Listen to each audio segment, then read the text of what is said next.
And let me introduce my Abhishek Nana. Okay. So I am the part of Experts Academy Thrissur. And the academy is coordinating the class for you today. ഇന്നത്തെ class coordination experts അക്കാഡമിയാണ് ചെയ്യുന്നത്. നമ്മൾ തൃശ്ശൂര് നമ്മുടെ വടക്കേച്ചിറയോട് ചേർന്നിട്ട് നമ്മുടെ ഓഫീസുള്ള. So we are conducting classes for all the competitive exams in this country from civil service exam to the Kerala state level PSC exams. എല്ലാം job oriented ആയിട്ടുള്ള ക്ലാസ്സുകൾ. Then additional to that, we are also giving classes for the law entrance. നമ്മുടെ LLB entrance പരീക്ഷകൾക്കും ഒന്ന് രണ്ട് entrance പരീക്ഷകൾക്കും class ഉണ്ട്. So this is the profile. നമ്മളുടെ profile ഇങ്ങനെയാണ്. So let start with the topic directly. Just hold on please 1 minute.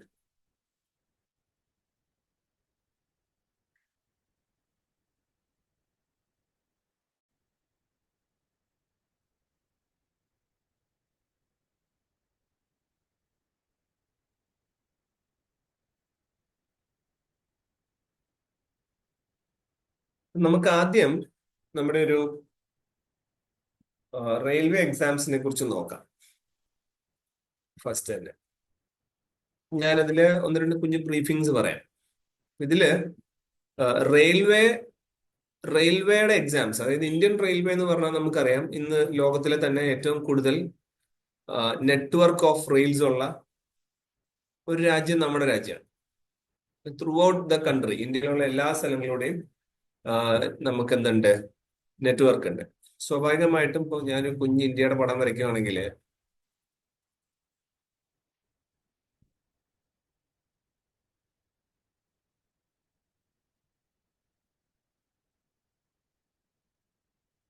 Adjust ചെയ്യുക കേട്ടോ. എൻ്റെ ഒരു ഇന്ത്യ ഒരു ചെറിയ കുഞ്ഞ് ഇന്ത്യ ആയിട്ട് വിചാരിച്ചാണ്.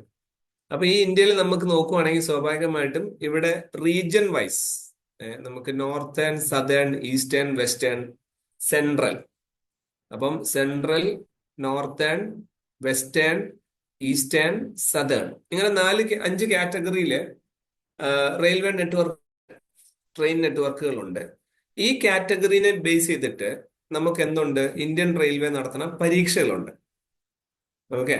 അപ്പം ആ പരീക്ഷകൾ കോർഡിനേറ്റ് ചെയ്യാൻ വേണ്ടി റെയിൽവേക്ക് തന്നെ എന്തുണ്ട്, റിക്രൂട്ട്മെന്റ് ചെയ്യാൻ വേണ്ടി ഒരു സ്ഥാപനമുണ്ട്. അതിനെയാണ് നമ്മൾ റെയിൽവേ റിക്രൂട്ട്മെന്റ് ബോർഡ് എന്ന് പറയാം, RRB. ഈ RRB ഒത്തിരി പരീക്ഷകൾ നടത്തുന്നുണ്ട്.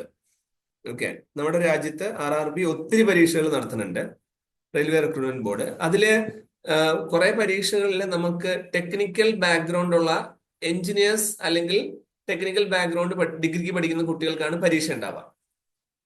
ഉദാഹരണം പറഞ്ഞു കഴിഞ്ഞാൽ റെയിൽവേയിൽ തന്നെ നമുക്ക് എന്തുണ്ടാവാം, ഒരു റെയിൽവേ എഞ്ചിനീയർ ആയിട്ട് പോകാൻ പറ്റും. അപ്പം സിവിൽ എഞ്ചിനീയറിംഗ് പാസ്സായവർക്ക് ഒത്തിരി അധികം ചാൻസസ് ഉണ്ട്. കാരണം നിങ്ങൾ ആലോചിച്ചാൽ തന്നെ മനസ്സിലാവും. കാരണം അവിടെ പാലം പണിയണം, ബിൽഡിങ്ങുകൾ ഉണ്ടാവും, അങ്ങനെ വലിയ കാര്യങ്ങളുണ്ട്. അപ്പൊ സിവിൽ എഞ്ചിനീയേഴ്സിന് അവിടെ വലിയൊരു ചാൻസ് ഉണ്ട്. മെക്കാനിക്കൽ എഞ്ചിനീയേഴ്സിന് അവിടെ വലിയൊരു സാധ്യതയുണ്ട്. ഓക്കെ. പിന്നെന്താ, ഇലക്ട്രിക്കൽ എഞ്ചിനീയർക്ക് railway recruitment board. Okay, railway recruitment board. Electrical എഞ്ചിനീയർക്ക് അവിടെ വലിയ സാധ്യതയുണ്ട്. ഇലക്ട്രോണിക്സ് എഞ്ചിനീയർക്ക് സാധ്യത. അപ്പൊ എഞ്ചിനീയറിംഗ് കാറ്റഗറിക്ക് അവർ റെയിൽവേ പ്രത്യേകമായിട്ട് പരീക്ഷകൾ നടത്തും. അപ്പൊ യൂഷ്വലി അത് എല്ലാവർക്കും ഉള്ള പരീക്ഷയല്ല. ഓൾ ദീസ് പരീക്ഷാസ് are for the technical category. ടെക്നിക്കലാ. അപ്പൊ അതിൽ കുറെ ഉണ്ട്, കുറെ അധികം ജോബുകളുണ്ട്. അപ്പം വളരെ നല്ല സാലറി ഉള്ള വലിയധികം പോസ്റ്റുകളാണ് ഇതെല്ലാം. അപ്പൊ ഇത് കൂടാതെ റെയിൽവേ വേറൊരു പരീക്ഷ നടത്തുന്നുണ്ട്. അതാണ് നോൺ ടെക്നിക്കൽ. ടെക്നിക്കലി പഠിക്കണ്ട. അപ്പൊ നോൺ ടെക്നിക്കൽ ആയിട്ടുള്ള കുറെ അധികം കാറ്റഗറീസ് ഉണ്ട്. നോൺ ടെക്നിക്കൽ പോപ്പുലർ, അല്ലെ പോസ്റ്റ് എന്ന് പറയും, പോപ്പുലർ എന്ന് പറയും, പോപ്പുലർ കാറ്റഗറി. വളരെ പോപ്പുലർ ആയിട്ടുള്ള നോൺ ടെക്നിക്കൽ പരീക്ഷകൾ.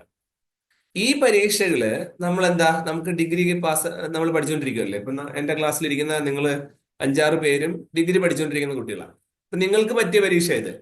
കാരണം ഇത് നോൺ ടെക്നിക്കൽ ആണ്. ഇതിൽ എല്ലാവർക്കും BA പഠിച്ചവർക്ക് എഴുതാം, BCom പഠിച്ചവർക്ക് എഴുതാം, ആർക്കുണെങ്കിലും എഴുതാം. Because these exams is known technical. Technically അറിയണ്ട. അത് എന്തൊക്കെ പരീക്ഷയാ? അതായത് ഒരു റെയിൽവേയിൽ നിങ്ങൾക്ക് ഒരു ക്ലർക്കായിട്ട് പോകണമെന്ന് വിചാരിക്കുക. ഒരു ക്ലർക്കായിട്ട് ജോലിക്ക് പോകണമെങ്കിൽ ടെക്നിക്കലി ഒന്നും അറിയേണ്ട ആവശ്യമില്ലല്ലോ. 2 ടൈപ്പായിട്ട് നിങ്ങൾക്ക് ജോലി ചെയ്യാം. പല പല കാര്യങ്ങൾ ടൈപ്പ് ചെയ്ത് കൊടുക്കുന്ന ടൈപ്പിസ്റ്റ് ആയിട്ട് ജോലി ചെയ്യാൻ പറ്റും. 3, നിങ്ങൾക്ക് ഈ സ്റ്റേഷൻ, ഓരോ റെയിൽവേ സ്റ്റേഷന്റെയും കൺട്രോള് ഒരു സ്റ്റേഷൻ മാസ്റ്റർക്കായിരിക്കും. ആ സ്റ്റേഷൻ മാസ്റ്റർ പോസ്റ്റിലേക്ക് നിങ്ങൾക്ക് പോകാൻ പറ്റും. 4, നിങ്ങൾക്ക് എന്താണ്, ഈ റെയിൽവേയിൽ തന്നെ പല പല ഗുഡ്സും അങ്ങനെയുള്ള കാര്യങ്ങളൊക്കെ അങ്ങോട്ടും ഇങ്ങോട്ടും ഒക്കെ മാറ്റുന്നുണ്ട്. സോ ഈ ഗുഡ്സും കാര്യങ്ങളും ഒക്കെ ഗാർഡ് ചെയ്യുന്ന പോസ്റ്റ് ഉണ്ട്, ഗുഡ്സ് ഗാർഡ്സ്. പിന്നെ കണക്കുകളും കാര്യങ്ങളും നോക്കുന്നില്ലേ, കണക്കുകളും കാര്യം നോക്കാൻ എന്താ, അക്കൗണ്ടന്റ്മാരുണ്ട്. പിന്നെ കൊമേഴ്ഷ്യൽ അപ്രന്റീസ് എക്സെട്ര, കുറെ വേക്കൻസികളുണ്ട്. അങ്ങനെ ടെക്നിക്കൽ നോളജ് ഇല്ലാതെ തന്നെ നമുക്ക് ഇന്ത്യൻ റെയിൽവേയില് കുറെ അധികം വേക്കൻസികളുണ്ട്. ആ വേക്കൻസികളെ നമ്മൾ നോൺ ടെക്നിക്കൽ പോപ്പുലർ കാറ്റഗറി അഥവാ NTPC എന്ന് പറയും. ഈ NTPC ഈ NTPC പരീക്ഷയാണ് ഇപ്പോ നമുക്ക് അപ്ലൈ ചെയ്യാൻ വേണ്ടി വിളിച്ചിട്ടുള്ളത്. അപ്പൊ അതിനാണ് ഞാൻ ഇന്ന് നിങ്ങളോട് ഈ ഒരു വിഷയം സംസാരിക്കാൻ വന്നിട്ടുള്ളത്.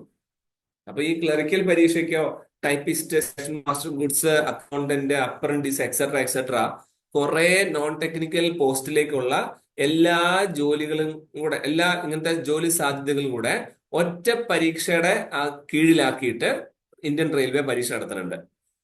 That is railway recruitment board non technical post category. While I am discussing this topic with you people, if you find any doubts or clarification, you can type the doubt in the chat box. അതിനുവേണ്ടി നമ്മൾ chat box കുറച്ച് മുമ്പ് open ആക്കിയത്. അപ്പൊ എന്ത് സംശയം ഉണ്ടെങ്കിലും നിങ്ങൾക്ക് ചാറ്റ് ബോക്സിൽ ഇടാം കേട്ടോ, നോ പ്രോബ്ലം വിത്ത് ദാറ്റ്. എന്നിട്ട് ഞാൻ അതിന്റെ ഇൻ ബിറ്റ്വീനിൽ ഞാനത് ആൻസർ ചെയ്ത് പൊക്കോളാം. അപ്പൊ ഇതാണ് non technical post category by the Indian railway. അപ്പം ആലോചിച്ച് നോക്കിയേ, ക്ലർക്ക്, ഗുഡ്സ്, ടൈപ്പിസ്റ്റ് ഇങ്ങനെയുള്ള പോസ്റ്റുകൾക്ക് നമ്മൾ അപ്ലൈ ചെയ്യുമ്പോൾ സ്വാഭാവികമായിട്ട് നമുക്ക് വലിയ ഗ്രാജുവേഷൻ ഒന്നും വേണമെന്നില്ല, നമുക്ക് അത്രയും വലിയ ഇത് വേണ്ട. സോ ഗ്രാജുവേഷൻ ഉണ്ടെങ്കിലും കുഴപ്പമില്ല, 12th പാസ് ആണെങ്കിൽ നിങ്ങൾക്ക് ഈ പരീക്ഷ എഴുതാം. ഓക്കെ, ഗ്രാജുവേഷനും എഴുതാം സ്വാഭാവികമായിട്ടും, ഡിപ്പെൻഡ് അപ്പോൺ ദ പോസ്റ്റ്. അനുസരിച്ച് ഇത് വ്യത്യാസം വന്നുകൊണ്ടിരിക്കും. അപ്പൊ ഇത് എങ്ങനെയാ പരീക്ഷ നടത്തുക? ഇത് പണ്ടൊക്കെ ആയിരുന്നെങ്കിൽ നമുക്ക് എന്താ, ഒരു വെള്ള പേപ്പറിൽ ക്വസ്റ്റ്യൻ പേപ്പർ തന്നിട്ട് നമ്മളോട് പറയും, ഒരു OMR ഷീറ്റിൽ ക്വസ്റ്റ്യൻ ഉണ്ടാവും, എന്നിട്ട് ആൻസർ ഇങ്ങനെ ബബിൾ ചെയ്യണമായിരുന്നു, 4 വട്ടം വരച്ചിട്ട് ഇങ്ങനെ ബബിൾ ചെയ്ത് ചെയ്യായിരുന്നു. ഇതായിരുന്നു പഴയ മെത്തേഡ്. ഈ മെത്തേഡ് ഇപ്പൊ ഉപയോഗിക്കണില്ല. ഈ മെത്തേഡിന് പകരം ഇപ്പൊ വന്നിരിക്കുന്ന മെത്തേഡാണ് കമ്പ്യൂട്ടർ ബേസ്ഡ് ടെസ്റ്റ്, CBT പരീക്ഷ എന്ന് പറയും. കമ്പ്യൂട്ടർ ബേസ്ഡ് ടെസ്റ്റ് ആണ്. അപ്പൊ ഈ ഇന്ത്യൻ റെയിൽവേയുടെ ഈ പരീക്ഷയ്ക്ക് നമ്മുടെ കേരളത്തിലെ ഒട്ടുമിക്ക സ്ഥലത്തും, ഉദാഹരണം പറഞ്ഞാൽ തൃശ്ശൂർ തന്നെ എക്സാം സെന്റർ ഉണ്ട്. ഓക്കെ, ഇപ്പൊ അത് എറണാകുളത്തും ഉണ്ട്, തൃശ്ശൂരും ഉണ്ട്. ചിലപ്പോൾ നിങ്ങളുടെ അപ്ലൈ ചെയ്യുന്ന അനുസരിച്ച്, നിങ്ങൾക്ക് കിട്ടുന്ന അനുസരിച്ച് തൃശ്ശൂരും കിട്ടാം, എറണാകുളത്തും കിട്ടാം. Anyway in Kerala we have 3 or 4 exam centres. ആ എക്സാം സെന്റർ, ഇപ്പൊ തൃശ്ശൂർ എക്സാം സെന്റർ ഞാൻ പറയുവാണെങ്കിൽ, തൃശ്ശൂർ നമുക്ക് എവിടെ എക്സാം സെന്റർ? തൃശ്ശൂർ നമുക്ക് വെസ്റ്റ് ഫോർട്ടില്, ഓക്കെ, ജ്യോതി ടവറില് നമുക്ക് ഈ ഒരു കമ്പ്യൂട്ടർ ബേസ്ഡ് ടെസ്റ്റ് നടത്തുന്ന ഒരു ലാബ് ഉണ്ട്.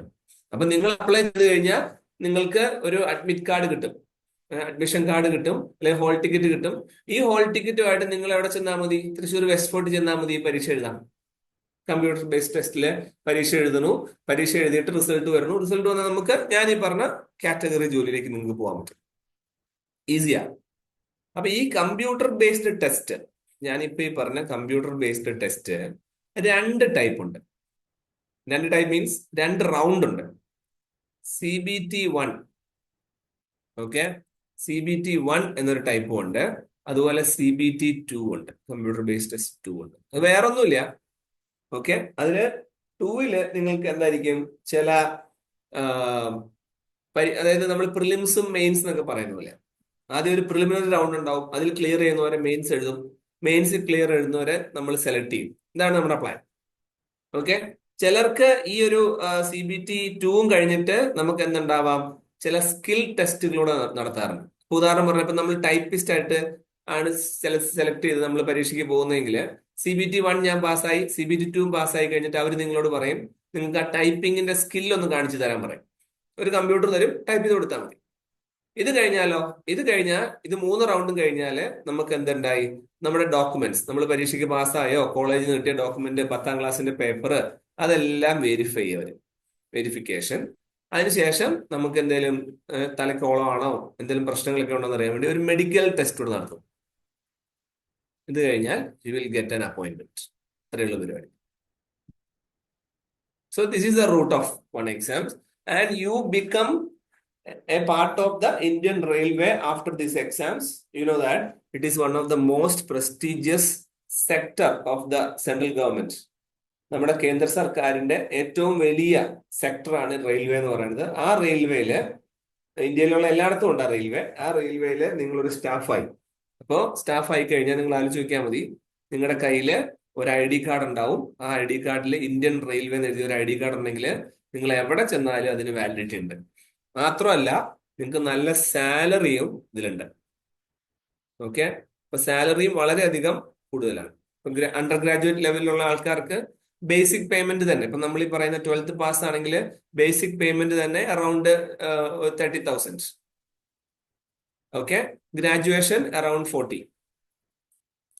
ഇത് ബേസിക് ആണ് കേട്ടോ. ഇതിൽ അലവൻസും എല്ലാം കൂടെ ചേരുമ്പോൾ travel allowance, petrol allowance, mobile phone recharge allowance, electricity allowance, Deepavali allowance, Christmas allowance, etcetera അലവൻസിന്റെ ബഹളാണ്. അത് കൂടുമ്പോൾ ഭയങ്കര വലിയ നല്ലൊരു പാക്കേജ് ആണ് 12th പാസ്. 12ാം ക്ലാസ് പാസ്സായാൽ കിട്ടുന്ന ഏറ്റവും നല്ല, അത് മാത്രമോ ഏതെങ്കിലും ഒരു കാലഘട്ടത്തിൽ പോലും നിങ്ങളുടെ ജോലി പോവില്ല. ഉദാഹരണം പറഞ്ഞപ്പോൾ നിങ്ങളൊരു പ്രൈവറ്റ് സെക്ടറിലാണ് ജോലി ചെയ്യുന്നതെങ്കിൽ ഇപ്പൊ കൊറോണ പോലെ എന്തെങ്കിലും പ്രശ്നങ്ങൾ വന്നു കഴിഞ്ഞാൽ നിങ്ങൾക്ക് സാലറി ഇല്ലല്ലോ. നേരെ മറിച്ച് ആ സമയത്ത് പോലും നമ്മൾ റെയിൽവേ പോലെയുള്ള സെൻട്രൽ ഗവൺമെന്റ് സ്ഥാപനങ്ങളിൽ എവിടെയെങ്കിലും വർക്ക് ചെയ്യുവാണെങ്കിൽ നിങ്ങളുടെ സാലറി ഒന്നും കട്ടാവില്ല, അതുപോലെ തന്നെ കിട്ടും. So that is the most important priority for any of you people. Very important fact to be consider in your life. 1, എന്താണ്? Job security.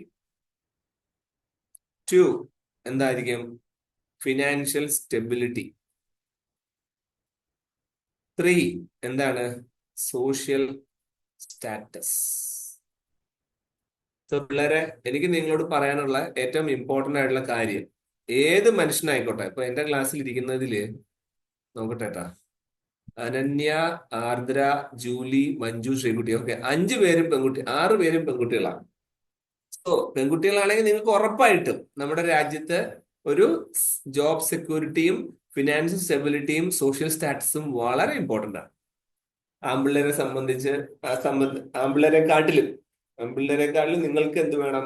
ജോബ് സെക്യൂരിറ്റി വളരെ ഇമ്പോർട്ടൻ്റ് ആണ് for your future. Financial stability അതിൽ important ആണ്. Social status ഞാൻ പറയാതെ തന്നെ നിങ്ങൾക്കറിയാം. Social status ഞാൻ ഈ പറഞ്ഞ ജോബിൽ നിന്ന് സോഷ്യൽ സ്റ്റാറ്റസ് കിട്ടുമോ? ഉറപ്പായിട്ടും കിട്ടും. ഇന്ത്യൻ റെയിൽവേ ആണ്. ഫിനാൻസ് സ്റ്റെബിലിറ്റി ഉണ്ടോ? ഉറപ്പായിട്ടുണ്ട്. ഒരിക്കലും സാലറി കുറയാൻ പോകുന്നില്ല, കൂടാനേ പോകുന്നുള്ളൂ. ഓരോരോ സർക്കാർ അധികാരത്തിൽ വരുമ്പോഴും കൂടും. ജോബ് സെക്യൂരിറ്റി ഉണ്ടോ? നിങ്ങളെ അന്ന് ചുമ്മാ പറഞ്ഞു വിടുവോ? നാളെ തൊട്ട് വരണ്ട എന്ന് നാളെ പറയോ? ഇല്ല, ജോബ് സെക്യൂരിറ്റി ഉണ്ട്. Okay, so this is about the railway recruitment board പരീക്ഷ. ഓക്കെ, അപ്പൊ ഇതില് ഇനി 1-2 ചെറിയ കാര്യങ്ങളോടെ നമുക്ക് നോക്കാം. ഇപ്പൊ screen. Okay, so any doubts regarding this screen? ഞാൻ സിലബസിനെ കുറിച്ചാണ് സംസാരിക്കാൻ പോണേ. അപ്പൊ ഈ സ്ക്രീനിൽ ഞാൻ പറഞ്ഞതിൽ എന്തെങ്കിലും സംശയങ്ങളുണ്ടോ? അനന്യ, എന്തെങ്കിലും ഡൗട്ട് ഉണ്ടോ? അനന്യ എന്തെങ്കിലും സംശയങ്ങളുണ്ടോ? അനന്യ പോയോ? അനന്യ എവിടെ ഉണ്ടോ?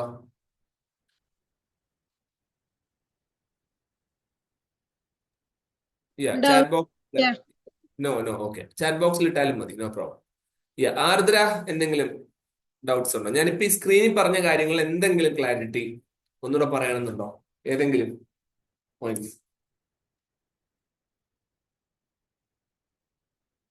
ക്ലിയർ ആണ്? Okay, very good.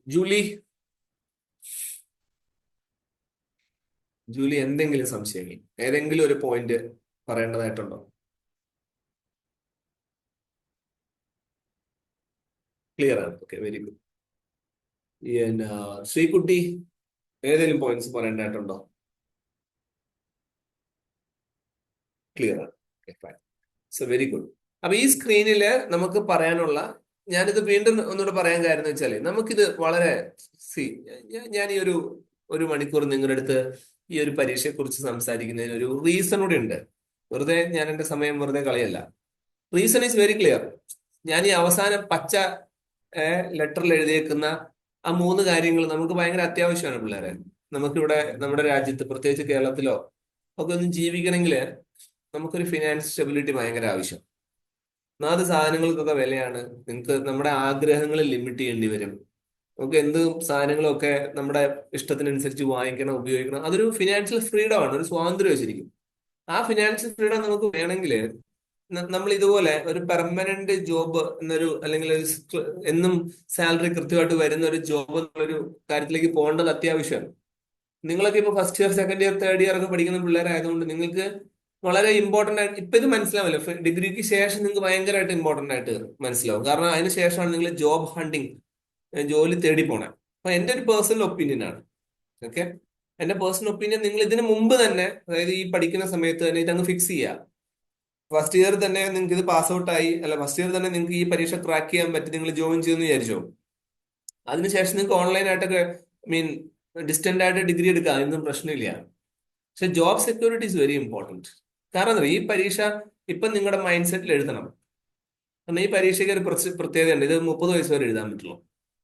ചില പരീക്ഷയ്ക്ക് 33 വരെ എഴുതാം, റിസർവ് കാറ്റഗറിക്കാർക്കൊക്കെ.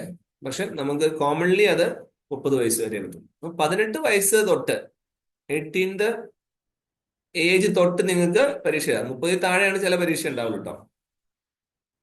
അപ്പൊ നിങ്ങളിപ്പോ എല്ലാവരും, ഇപ്പൊ എന്നോട് സംസാരിക്കുമ്പോൾ നിങ്ങൾ എല്ലാവരും 18 കഴിഞ്ഞവരാ. അപ്പൊ 18 കഴിഞ്ഞ് നിങ്ങൾ ഉടനടി തന്നെ ഈ പരീക്ഷയെ കുറിച്ച് ആലോചിക്കുമ്പോ നിങ്ങളെ എന്ത് വിളിക്കാം? നിങ്ങളെ ഏർലി ബേർഡ്സ് എന്ന് വിളിക്കാം. Early birds. ഏർലി ബേർഡ്സ് എന്ന് പറഞ്ഞാൽ എന്താ? വളരെ പെട്ടെന്ന് നേരത്തെ തന്നെ തീരുമാനം എടുത്തു പോകും അവരാണ്. നേരെ മറിച്ച് ഇപ്പൊ ഉദാഹരണം പറഞ്ഞാൽ നമ്മള് അക്കാഡമിയാണ്, ഞങ്ങൾ എക്സ്പേർട്സ് അക്കാഡമി. ഈ എക്സ്പേർട്സ് അക്കാഡമിയില് പഠിക്കാൻ വരുന്ന പിള്ളേരുണ്ട് ഈ പരീക്ഷകൾക്കെല്ലാം. എക്സ്പേർട്സ് അക്കാഡമി പഠിക്കാൻ വരുന്ന പിള്ളേർ എങ്ങനെയാ വരിക? അവര് ഡിഗ്രിക്ക് ശേഷം വരിക. ഡിഗ്രി കഴിഞ്ഞിട്ട് അവരെന്ത് വരുവാണ്? ഈ പരീക്ഷയ്ക്ക് വരുവാണ്. അപ്പൊ ഡിഗ്രി കഴിയുമ്പോ എത്രയായി? അപ്പൊ തന്നെ 21 വയസ്സായി. അപ്പം 18ാമത്തെ വയസ്സ് തന്നെ ഈ പരീക്ഷ നിങ്ങൾക്ക് എഴുതാമെങ്കിൽ, അപ്പൊ തന്നെ ഈ പരീക്ഷ എഴുതി പോവുകയാണെങ്കിൽ, ഞാൻ അവരെ വിളിക്കുന്നത് 18ാമത്തെ വയസ്സിൽ ആ പരീക്ഷ എഴുതാൻ ഇവർക്ക് പറ്റിയ, ഞാൻ അവരെ ഏർലി ബേർഡ്സ് എന്ന് വിളിക്കും. 21ാമത്തെ വയസ്സിൽ പരീക്ഷയെ കുറിച്ച് അറിഞ്ഞു വരുന്നവരെ ഞാൻ ലേറ്റ് ബേർഡ്സ് എന്ന് വിളിക്കും. താമസിച്ചു പോയ പക്ഷികൾ എന്ന് പറയാം. എന്ന് വെച്ചാൽ താമസിച്ചു പോയെന്ന് പറഞ്ഞാൽ അങ്ങനെ താമസിച്ചതല്ല, ഡിഗ്രിക്ക് ശേഷം അവർ ഡിഗ്രി ലെവലിലുള്ള പരീക്ഷകളെ ഫോക്കസ് ചെയ്താൻ വേണ്ടിയാണ് വരുന്നത്. പക്ഷെ എന്റെ ഒപ്പീനിയൻ അതിന് മുമ്പ് തന്നെ നമ്മൾ തുടങ്ങണം, അല്ലെങ്കിൽ എഴുതി തുടങ്ങണം എങ്ങനെയാന്നുള്ളത്. കാരണം എന്നറിയാമോ, ഈ റെയിൽവേ റിക്രൂട്ട്മെന്റ് ബോർഡ് പരീക്ഷയെ ഒരാൾക്ക് ഇത്ര തവണ എഴുതാം, 4 തവണ എഴുതാൻ പറ്റുള്ളൂ, 4 ടൈംസ് എഴുതാൻ പറ്റുള്ളൂ, അങ്ങനെയൊന്നും പറഞ്ഞിട്ടില്ല. എത്ര തവണ എഴുതാം, കിട്ടുന്നിടം വരെ എഴുതാം. So that is A highlight. നിങ്ങൾ ഏർലി ബേർഡ്സ് ആണ്, റിമെമ്പർ ദാറ്റ്. അതുകൊണ്ട് തന്നെ ഇപ്പൊ ഞാൻ നിങ്ങളോട് സംസാരിച്ചിട്ട്, നമ്മുടെ ഈ സെമിനാറിന് ശേഷം നിങ്ങൾക്ക് ഗ്രൂപ്പുകളിൽ ഈ പരീക്ഷയുടെ എക്സാമിന്റെ ഡേറ്റ്, എങ്ങനെ ഇത് അപ്ലൈ ചെയ്യണം, ഏതാ ലിങ്ക് ഉള്ളത്, ആ ലിങ്ക് വഴി ഏതൊക്കെ രീതിയിൽ അപ്ലൈ ചെയ്യണം എന്നൊക്കെ നിങ്ങൾക്ക് പറഞ്ഞു തരും. അപ്പൊ അതുപോലെ നിങ്ങൾ അപ്ലൈ ചെയ്യാം. എന്നിട്ട് ഈ ഇപ്പൊ ഞാൻ പറഞ്ഞ ഈ പരീക്ഷ നിങ്ങൾ എഴുതി നോക്കുക. ഒരു പ്രിപ്പറേഷനും വേണ്ട, വെറുതെ ഒന്ന് പോയി എഴുതി നോക്കുക. ഞാൻ ഈ പറഞ്ഞ പോലെ വെസ്റ്റ് ഫോർട്ടിൽ പോവുക, ഒന്ന് എഴുതി നോക്കുക. ആ പരീക്ഷ എഴുതി നോക്കുമ്പോൾ നിങ്ങൾക്ക് മനസ്സിലാവും, ഇത് ഒന്ന് പ്രിപ്പയർ ചെയ്തിട്ട് പോയാൽ നമ്മുടെ കയ്യിലിരിക്കുന്ന പരീക്ഷയാണല്ലോ. അങ്ങനെ നിങ്ങൾക്ക് ഒരു തോന്നൽ വന്നാൽ ഒന്നുകൂടെ അടുത്ത വർഷത്തെ പരീക്ഷ നിങ്ങൾക്ക് സിമ്പിൾ ആയിട്ട് ക്രാക്ക് ചെയ്യാൻ പറ്റും, നിങ്ങൾക്ക് ജോലി കയറാൻ പറ്റും. ഇതാണ് ഞാൻ പറഞ്ഞ ഐഡിയ. ഓക്കെ, എന്റെ ഐഡിയ കൊള്ളാമെങ്കിൽ മാത്രം നിങ്ങൾ ആലോചിച്ചാൽ മതി. ഓക്കെ, സോ ഞാൻ ഈ സ്ക്രീൻ ക്ലിയർ ചെയ്യുവാണ്. ഇനി നമ്മൾ സിലബസിനെ കുറിച്ചൊന്ന് ഡിസ്കസ് ചെയ്ത് പോവാം. ഓക്കെ, മെയിൻ ആയിട്ട് റെയിൽവേ റിക്രൂട്ട്മെന്റ് ബോർഡില്, ഞാൻ എഴുതുമ്പോൾ ചെരിഞ്ഞു പോകുന്നുണ്ട്. ഓക്കെ, ഒരു മിനിറ്റ്. റെയിൽവേ റിക്രൂട്ട്മെന്റ് ബോർഡിന്റെ നോൺ ടെക്നിക്കൽ പോപ്പുലർ കാറ്റഗറി പരീക്ഷയുടെ സിലബസ് നമ്മൾ പറഞ്ഞ എന്താ? ഫസ്റ്റ് സ്റ്റേജ് ഉണ്ട് ഒരു പരീക്ഷ, അല്ലെ? ഫസ്റ്റ് സ്റ്റേജിൽ ഒരു പരീക്ഷ ഉണ്ട്, നമ്മൾ ഇതിനെ CBT-1 എന്ന് പറഞ്ഞു. CBT-1. സെക്കൻഡ് സ്റ്റേജും ഉണ്ട്, CBT-2. അപ്പൊ നിങ്ങൾക്ക് അറിയാം എന്താ CBT-1 ഒന്നാമത്തെ ടോപ്പിക് ജനറൽ അവയർനെസ്. അതെന്താ? കറണ്ട് അഫെയറും മറ്റു കാര്യങ്ങളും. രണ്ടാമത്തെ topic it is about the maths, quantitative aptitude. മൂന്നാമത്തെ ടോപ്പിക്ക് ജനറൽ ഇന്റലിജൻസ് ഓർ അല്ലെങ്കിൽ എന്താ പറയാ അതിന് റീസണിങ് എന്ന് പറയാം. റീസണിങ്. ഓക്കെ, ഇത്രേ ഉള്ളൂ റീസണിങ്സ്. അപ്പൊ അത് ക്വസ്റ്റ്യൻ പേപ്പർ നിങ്ങൾക്ക് കമ്പ്യൂട്ടർ സ്ക്രീനിൽ ക്വസ്റ്റ്യൻ വരും, നിങ്ങൾ ചെയ്യണോ ആൻസർ ചെയ്യണോ അത്രയും പോകുന്നു. എത്ര ക്വസ്റ്റ്യൻ കിട്ടും? 40 ക്വസ്റ്റ്യൻ കിട്ടും. ഏത്? General awareness 40 question, 30 maths question കിട്ടും. ജനറൽ ഇന്റലിജൻസിന് ഒരു 30. So 30 + 30 + 60 that is equal to 100.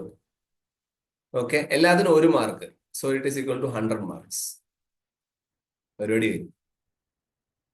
Okay, അപ്പൊ ഇതിന് ഏകദേശം ഒരു പ്രശ്നമുണ്ട്. ഇത് കമ്പ്യൂട്ടർ ബേസ്ഡ് ആയതുകൊണ്ട് ഈ 100 ക്വസ്റ്റ്യൻ ചെയ്യാൻ വേണ്ടി നിങ്ങൾക്ക് എത്ര മിനിറ്റേ ഉള്ളൂ? 90 മിനിറ്റ് സമയമുള്ളൂ. 90 മിനിറ്റ് എന്ന് പറയുമ്പോൾ എത്രയാണ്? 60 മിനിറ്റ്. അപ്പൊ 1.5 മണിക്കൂർ, 1.5 hours. Okay, so that is the point.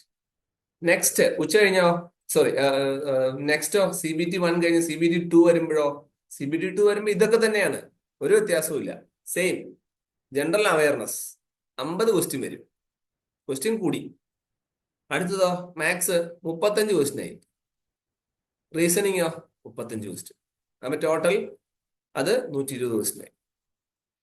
Okay, so into 1 mark that is equal to 120 marks.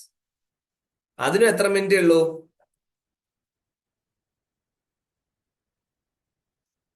ഈ പറഞ്ഞ പോലെ 90 മിനിറ്റ്സ്. അപ്പൊ സമയം കുറഞ്ഞു. അപ്പൊ സ്വാഭാവികമായിട്ടും തെറ്റ് കൂടാനുള്ള ചാൻസ് ഉണ്ട്. അപ്പൊ ഇതില് ഇപ്പൊ 100 മാർക്ക് കിട്ടുമ്പോൾ ഏതെങ്കിലും ഒരു ക്വസ്റ്റ്യൻ തെറ്റിപ്പോയാലോ നെഗറ്റീവ് മാർക്കിംഗ് ഉണ്ട്. നെഗറ്റീവ് മാർക്കിംഗ് എത്രയാണ്? 0.25. അതായത് ഒരു ക്വസ്റ്റ്യൻ കറക്റ്റ് ആയാൽ എനിക്ക് 1 മാർക്ക് കിട്ടി. ഓക്കെ, ഒരു ക്വസ്റ്റ്യൻ തെറ്റിപ്പോയാലോ? ഒരു ക്വസ്റ്റ്യൻ തെറ്റിപ്പോയാൽ എൻ്റെ 0.25 മാർക്ക് കുറയും. അപ്പൊ ടോട്ടലി എന്റെ മാർക്ക്, ഒരു ക്വസ്റ്റ്യൻ ശരിയായി ഒരു ക്വസ്റ്റ്യൻ തെറ്റിയാൽ എനിക്ക് എത്ര കിട്ടുള്ളൂ? 0.75 മാർക്ക് കിട്ടുള്ളൂ. അപ്പം ക്വസ്റ്റ്യൻ അറ്റൻഡ് ചെയ്യുമ്പോൾ സൂക്ഷിക്കണം, നെഗറ്റീവ്സ് വരാൻ പാടില്ല. ഓക്കെ, പോസിറ്റീവ് എല്ലാം ശരിയാവും വേണം. 1-2 തെറ്റിയാൽ കുഴപ്പമില്ല. So this is about the exam. ഇതാണ് കാര്യം. ഇത്രയാണ് പരീക്ഷയെ കുറിച്ച് നമുക്ക് പറയാനുള്ളത്. അപ്പൊ ഇതില് ക്വസ്റ്റ്യൻസ് ജനറൽ അവയർനെസ് നമ്മൾ പറഞ്ഞു. ഞാൻ അതിനെ ആ ക്വസ്റ്റ്യൻസിനെ ഒന്ന് ക്രാക്ക് ചെയ്യാൻ പറ്റുമെന്ന് നോക്കട്ടെ. അപ്പൊ ക്വസ്റ്റ്യൻസ് ക്രാക്ക് ചെയ്യുവാണെങ്കിൽ ഒരു മിനിറ്റ് ഞാൻ വായിക്കാം. ഒരു മിനിറ്റ്. ഇതിൽ anybody have any doubts regarding the structure of the topic? എന്തെങ്കിലും സംശയങ്ങളുണ്ടോ ഇതിൽ? ഓക്കെ, ആര് ചോദ്യം ചോദിച്ചല്ലോ, നോക്കട്ടെ. നെഗറ്റീവ് മാർക്കിംഗ് ഉണ്ട്. ആർദ്ര ക്ലിയർ അല്ലേ? യെസ്, നെഗറ്റീവ് മാർക്കിംഗ് ഉണ്ട്. അത് വലിയൊരു പ്രോബ്ലമാണ്. സൂക്ഷിച്ച് വേണം നമ്മൾ ഹാൻഡിൽ ചെയ്യാൻ, ഇല്ലെങ്കിൽ അത് പറ്റില്ല.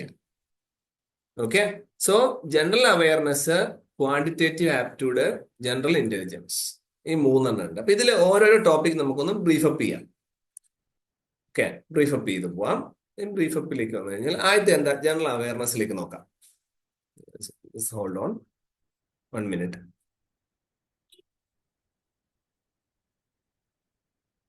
യെസ്,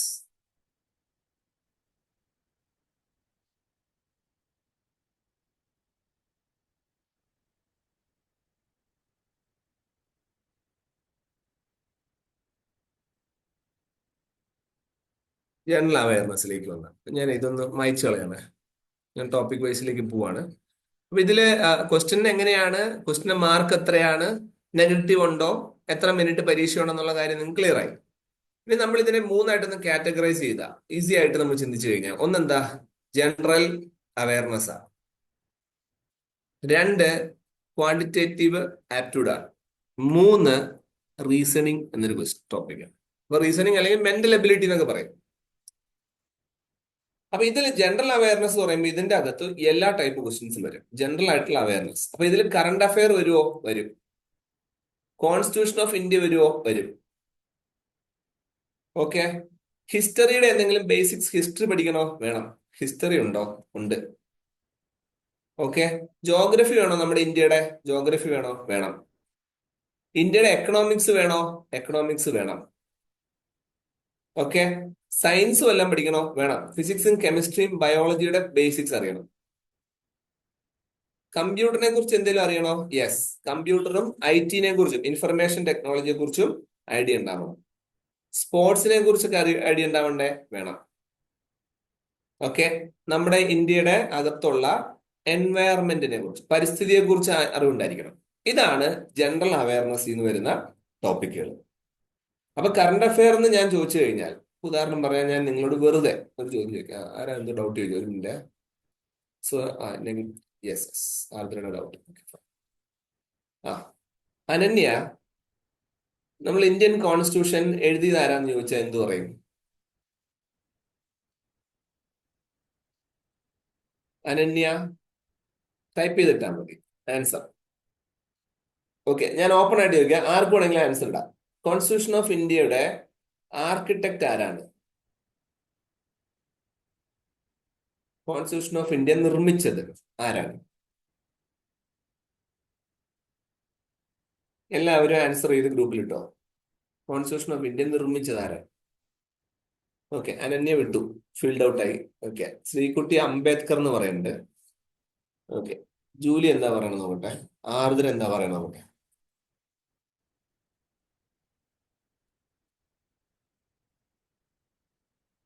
അംബേദ്കർ എന്ന ഒരു ആൻസർ വന്നിട്ടുണ്ട്. ഓക്കെ, ജൂലി അംബേദ്കറിനോട് യോജിക്കുന്നു.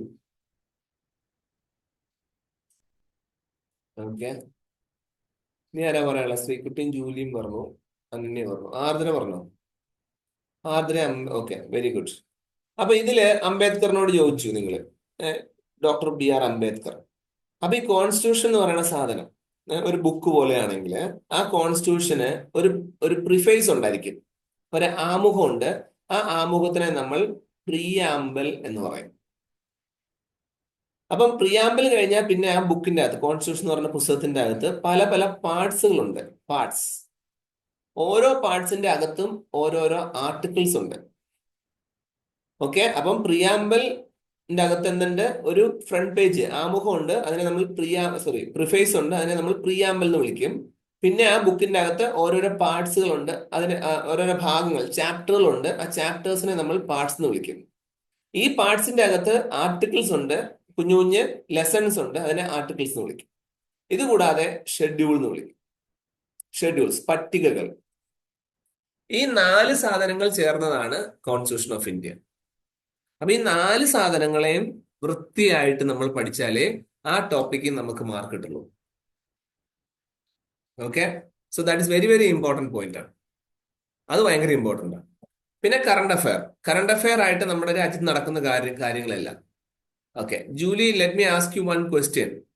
ഇന്നലെ ദുബായിൽ വെച്ച് നടന്ന ഒരു എയർ ഷോയില് ഇന്ത്യയുടെ ഒരു വിമാനം തകർന്നു വീണു. ആ വിമാനത്തിന്റെ പേര് പറയാമോ?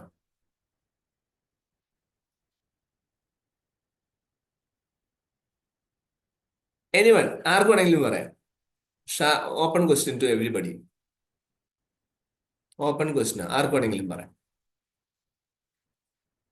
ഇന്നലെയാണ് വീണത്. ഇന്നലെ വീണ് തകർന്നു പോയ ഇന്ത്യയുടെ അഭിമാനമായിട്ടുള്ള ഒരു ചെറിയ ബോംബർ വിമാനമാണ്. യെസ്, ജൂലി ആൻസർ ചെയ്തിട്ടുണ്ട്, തേജസ്. അപ്പൊ തേജസ് എന്ന വിമാനം സ്വാഭാവികമായിട്ടും അടുത്ത് വരാൻ പോകുന്ന നിങ്ങളുടെ പരീക്ഷയ്ക്ക് തേജസ് എന്നൊരു ആ ഒരു വിമാനത്തെ കുറിച്ച് ചോദ്യം ഉണ്ടാവും. So that is A current affair question. Okay, അപ്പം കോൺസ്റ്റിറ്റ്യൂഷൻ ക്വസ്റ്റ്യൻ എന്താണെന്ന് നിങ്ങൾക്ക് മനസ്സിലായി. Current affair question. Similarly history. ഉദാഹരണം ഞാൻ ചോദ്യം ചോദിച്ചാല്, ബാറ്റിൽ ഓഫ് പ്ലാസി ഏത് വർഷമാണ് നടന്നത്? ഓപ്പൺ ക്വസ്റ്റ്യനാ, ആർക്ക് വേണമെങ്കിലും ആൻസർ ചെയ്യാമോ? ബാറ്റിൽ ഓഫ് പ്ലാസി നടന്ന വർഷം നിങ്ങൾ സ്കൂളിൽ പഠിച്ചിട്ടുണ്ട്, പക്ഷെ നമ്മൾ മറന്നുപോയിട്ടുണ്ടാവും. Anyway I will wait. ഒന്ന് ആൻസർ ചോദിച്ചു നോക്കാം. നിങ്ങൾക്ക് ആർക്കെങ്കിലും ആൻസർ ചെയ്യാൻ പറ്റുമോ? ബാറ്റിൽ ഓഫ് പ്ലാസി വർഷം? Anyone? Ardra, very good, 1757. Okay, that is A question from history. ഒരാളോട് ആൻസർ ചെയ്തിട്ടുണ്ട്. Yes, Julie, your answer is correct. അപ്പൊ ഇതാണ് ഹിസ്റ്ററിയിൽ നിന്ന് വരുന്ന ബേസിക് ഫാക്ടുകൾ മാത്രമേ ചോദിക്കുള്ളൂ. ഒന്നും ഭീകരമായിട്ടുള്ള ചോദ്യങ്ങളല്ല, വളരെ ഈസി ആയിട്ടുള്ള ചോദ്യങ്ങൾ ഇപ്പൊ തന്നെ നിങ്ങൾക്ക് ആൻസർ ചെയ്യാൻ പറ്റുന്നുണ്ട്. ഇപ്പൊ ജോഗ്രഫി എന്നൊരു ചോദ്യം ചോദിക്കാം. ഓക്കെ, സോ ജോഗ്രഫി നമുക്ക് ചോദ്യം ഇപ്പൊ ഉദാഹരണം പറഞ്ഞു കഴിഞ്ഞാല് താർ ഇന്ത്യയിൽ ഒരു ഡെസേർട്ട് ഉണ്ട്. ഡെസേർട്ട്, മരുഭൂമി. ഓക്കെ, ഈ മരുഭൂമി, ഇന്ത്യയിലെ മരുഭൂമി ഏത് സ്റ്റേറ്റിലാണ് ഉള്ളത്? ഏത് state? Open ക്വസ്റ്റ്യനാ.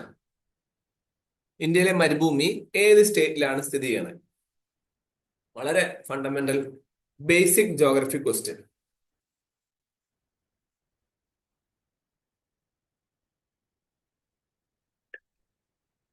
Anyone?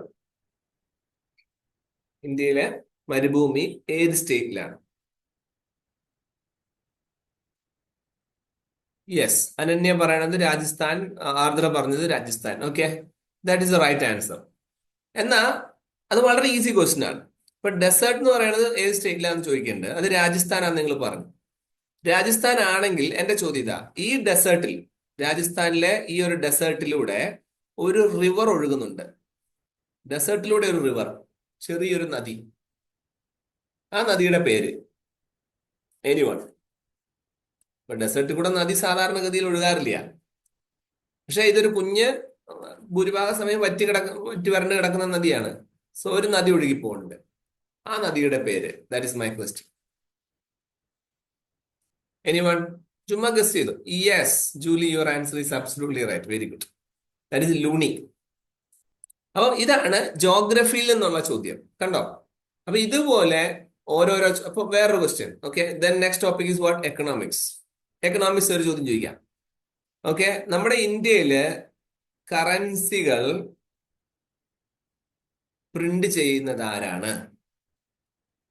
Okay, കറൻസികൾ print ചെയ്യുന്ന ആരാണ്? ഷൂട്ട് ചെയ്തോ നിങ്ങളുടെ ആൻസേഴ്സ്. എല്ലാവരും ആൻസർ ചെയ്തോ.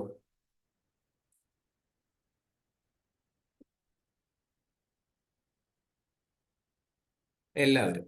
കറൻസികൾ പ്രിന്റ് ചെയ്യുന്നത് ആരാണ്? Ardra, your answer is correct. Reserve bank of India അല്ലെങ്കിൽ RBI ആണെന്ന് പറഞ്ഞു. Very good. അപ്പൊ ഈ RBI പ്രിന്റ് ചെയ്യുന്ന കറൻസികളിൽ നമ്മൾ ഇപ്പൊ ഉപയോഗിക്കുന്നത് നിങ്ങൾക്ക് അറിയാം, നിങ്ങളുടെ വീട്ടിൽ നിങ്ങളൊക്കെ ഉപയോഗിക്കുന്നുണ്ട് 500 രൂപ നോട്ട്. ഓക്കെ, എന്റെ ചോദ്യം ഇതാ, ഈ 500 രൂപ നോട്ട് നിങ്ങളുടെ കയ്യിലുണ്ട്, നിങ്ങൾ കണ്ടിട്ടുമുണ്ട്, നിങ്ങൾ ഉപയോഗിച്ചിട്ടുണ്ട്. ഈ 500 രൂപ നോട്ടില് ഒരു പിക്ചർ എൻക്രിപ്റ്റ് ചെയ്തിട്ടുണ്ട്. ആരുടെ അല്ലെങ്കിൽ എന്തിന്റെ പിക്ചറാണ് 500 രൂപ നോട്ടില് എൻക്രിപ്റ്റ് ചെയ്തിരിക്കുന്നത്, അതിൽ വരച്ചു വെച്ചിട്ടുള്ളതെന്നാണ് എന്റെ ചോദ്യം. ഇതൊരു ക്വസ്റ്റ്യനാ, റെയിൽവേ ക്വസ്റ്റ്യൻ തന്നെയാണ്. അപ്പം 10 രൂപ നോട്ടിലും 50 രൂപ നോട്ടിലും 200 രൂപ നോട്ടിലും 100 രൂപ നോട്ടിലും ഇതുപോലെ ഓരോരോ പടങ്ങള് ആലേഖനം ചെയ്ത് വെച്ചിട്ടുണ്ട്. അത് ഏതാണ് എന്നാണ് ചോദിച്ചേക്കുന്നത്. Okay, so that is one of the. ആർക്കെങ്കിലും അറിയാമെങ്കിൽ ഷൂട്ട് ചെയ്തോ. ശ്രീകുട്ടി റെഡ് ഫോർട്ട് എന്ന് പറയുന്നുണ്ട്. So that's very good. Okay, കൊള്ളാം.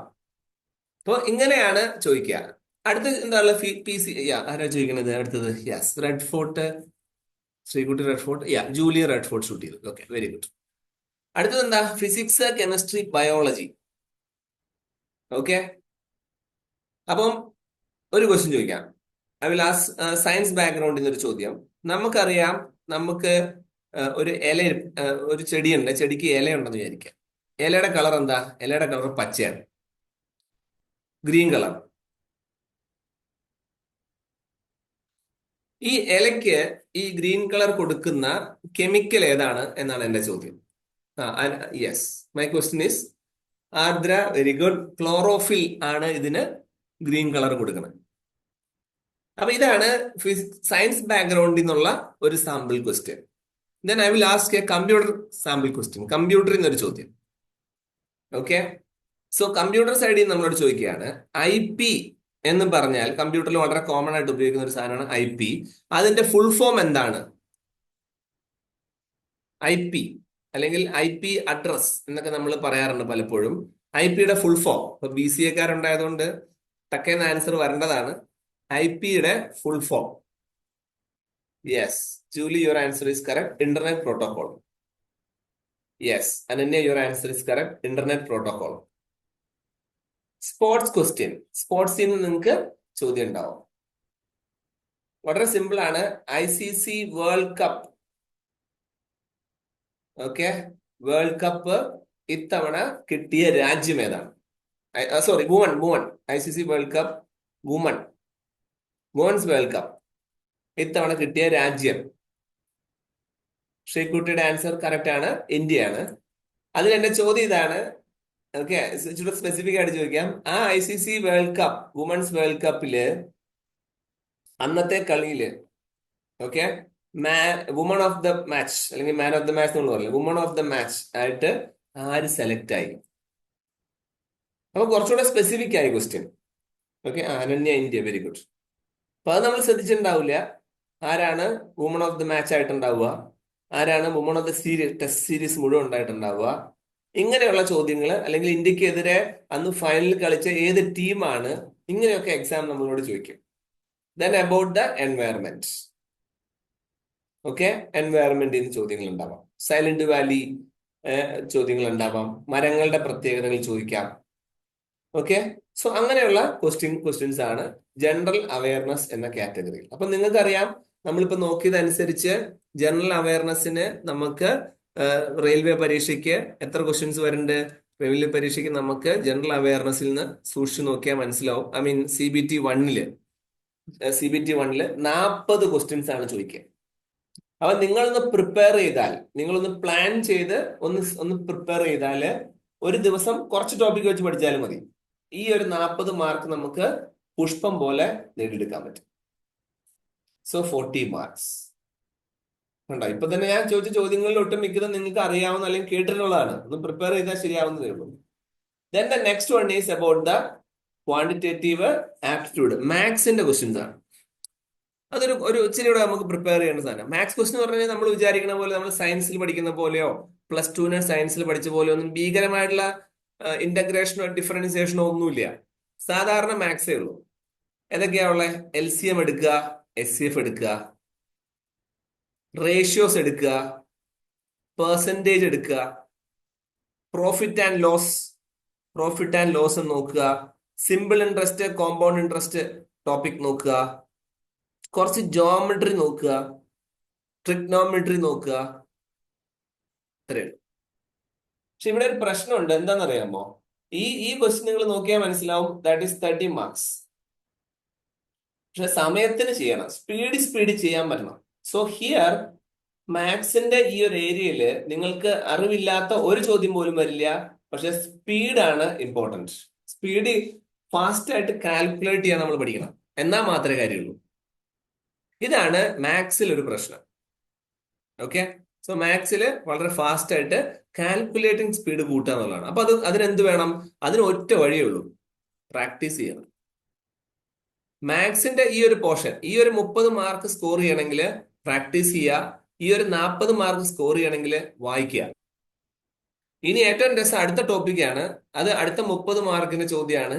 അത് റീസണിങ് എബിലിറ്റി അല്ലെങ്കിൽ മെന്റൽ എബിലിറ്റി എന്ന് പറയും.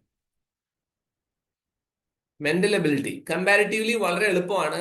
പക്ഷെ ഇതിനെന്ത് വേണം? നിങ്ങൾക്കൊരു കോമൺ സെൻസ് ഉണ്ടെങ്കിലേ ആൻസർ ചെയ്യാൻ പറ്റുള്ളൂ. കോമൺ സെൻസ് അത് ഭയങ്കര ഇമ്പോർട്ടന്റ് ആണ്. ഉദാഹരണം പറഞ്ഞാൽ ഞാനൊരു ക്വസ്റ്റ്യൻ പറയാം. ഓക്കെ, 2 ഫ്രണ്ട്സ്, 2 കൂട്ടുകാര്, അവര് ഫേസ് ടു ഫേസ് നിൽക്കുവാണ്. ഓക്കെ, അങ്ങനെ നിൽക്കുമ്പോ അതിൽ 2 ഫ്രണ്ട്സ്, ഇപ്പൊ A ആൻഡ് B എന്ന് വിചാരിക്കാം കേട്ടോ. 2 ഫ്രണ്ട്സ് A ആൻഡ് B, അങ്ങനെ അവര് ഫേസ് ടു ഫേസ് നിൽക്കുവാണ്.